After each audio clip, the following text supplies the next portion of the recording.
கர்த்தருடைய பரிசுத்தமுள்ள நாமத்திற்கு மகிமை உண்டாவதாக. கர்த்தர் தாமே இந்த வேலையில் உங்கள் யாவரையும் ஒவ்வொருவரையும் ஆசீர்வதிப்பாராக. இப்பொழுது நாம் இங்கே வசனத்தின் பார்க்கின்ற பொழுது அப்போஸ்தலனாகிய பவுல் அவர் ஆண்டவருக்காக ஒரு தியாகமான ஒரு ஊழியத்தை செய்திருக்கிறார். கர்த்தருக்கு ஸ்தோத்திரம்.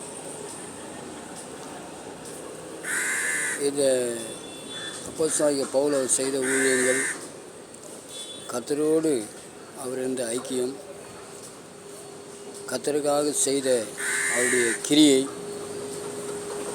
கர்த்தர் நாமத்தினால் அவர் செய்த அதிசயங்கள், அற்புதங்கள், ஆண்டவருக்காக அவர் காட்டின பக்தி வைராக்கியங்கள், விசுவாசமான அவருடைய ஊழியத்தின் பாதை, தேவன் மீது அவருக்கு கொண்டுள்ள அன்பு, கர்த்தருக்கு மகிமை உண்டாவதாக. அவர் சொல்லிய இஸ்ரவேல் ஜனங்களுக்கும் பிரஜாதி மக்களுக்கும் தேவ ஜனங்களுக்கும் பொது ஜனங்களுக்கும் அவர் சொல்லிய வார்த்தைகள், இவையெல்லாம் வச்சு பார்க்கும்போது மிகவும் ஒரு தியாகமான ஒரு அப்போஸ்தலனாகிய பவுல் அவர்கள் செய்திருக்கிறார். அவரை நாம் நினைவு கூறாமல் இருக்கவே முடியாது. பரிசுத்த வேதாகமத்திலே புதிய ஏற்பாட்டிலே பார்க்கும்போது அப்போஸ்தலனாகிய பவுல் அவர் செய்த கர்த்தருக்காக அவர் செய்த காரியங்கள் மிகவும் நேர்த்தியானது, மிகவும் பிரசித்தமானது, அநேகரால் வரவேற்கப்பட்டது, ஆசீர்வாதமாக இருக்கின்ற ஒரு காரியம். அப்போஸ்தலர் 9ஆம் அதிகாரத்தில் வாசிக்கும் போது அவர் தேவனால் தொடப்பட்டு, தேவனுடைய வல்லமை அவர் மீது தொடப்பட்டு, தேவனால் அவர் ஏற்றுக்கொள்ளப்பட்டு அங்கீகரிக்கப்பட்டு தேவனுடைய ஊழியத்தை அவர் தொடங்கினவராகவும், ஏற்கனவே ஒரு தேவ பக்தி உள்ள மனுஷன், ஏற்கனவே ஒரு இஸ்ரவேலர் பரிசேயன், அவர் ஏற்கனவே தேவனுடைய பிள்ளை தான். அவர் மோசேயினுடைய வழியிலே வந்தவர், ஆபிரகாமுடைய சந்தியில் வந்தவர், பரிசேயர். கர்த்தருக்கு ஸ்தோத்திரம். இப்படி நீங்கள் நீ நாட்களில் தெரிஞ்சுக்கணும்னு சொன்னால், அப்போஸ்தலனாகிய பவுல் ஊழியம் செய்வதற்கு முன்பாக அவர் ஏதோ ஒரு கிறிஸ்தவ மக்களெல்லாம் அவர் துன்புறுத்தினான்னு சொல்கிறாங்க. நியாயமான காரியத்தை அவர் செய்தார்.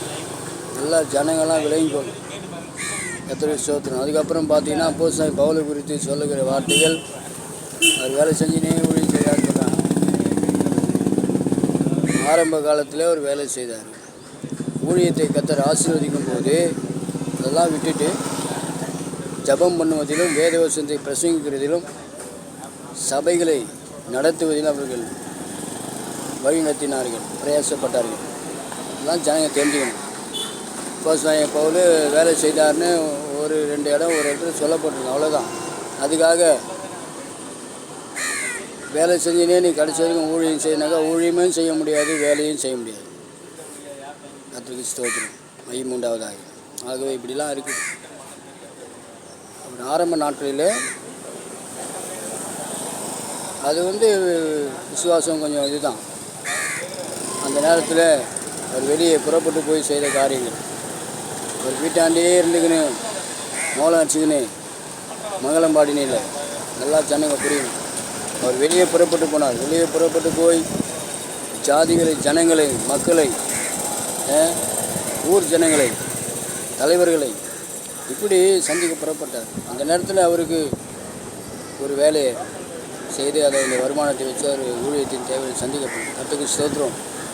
நாம் புரிந்து கொண்டு அதுபோல் செய்கிற கருத்துன்னு சொன்னால் தெரிஞ்சு கொண்டது நல்ல ஒரு விசுவாசமான ஒரு ஊழியத்தை செய்தார். கர்த்தருக்கு ஸ்தோத்திரம். அதுபோல் நாட்களில் நம்ம தியாக உணர்வோடு கூட செய்யணும்.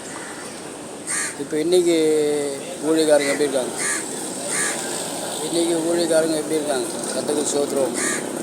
ஏற்கனவே உள்ள காசு பணம் ரட்சிக்கப்படுறதுக்கு முன்பாக வீடு வாசல் எல்லாமே இருந்தது. அதை அப்படியே மெயின்டைன் பண்ணிக்கின்னு தான் இன்றைக்கி பண்ணுறாங்க. ஆனால் பவுல் எப்படி செய்தார்? அவருடைய பழைய காரியங்கள், பழைய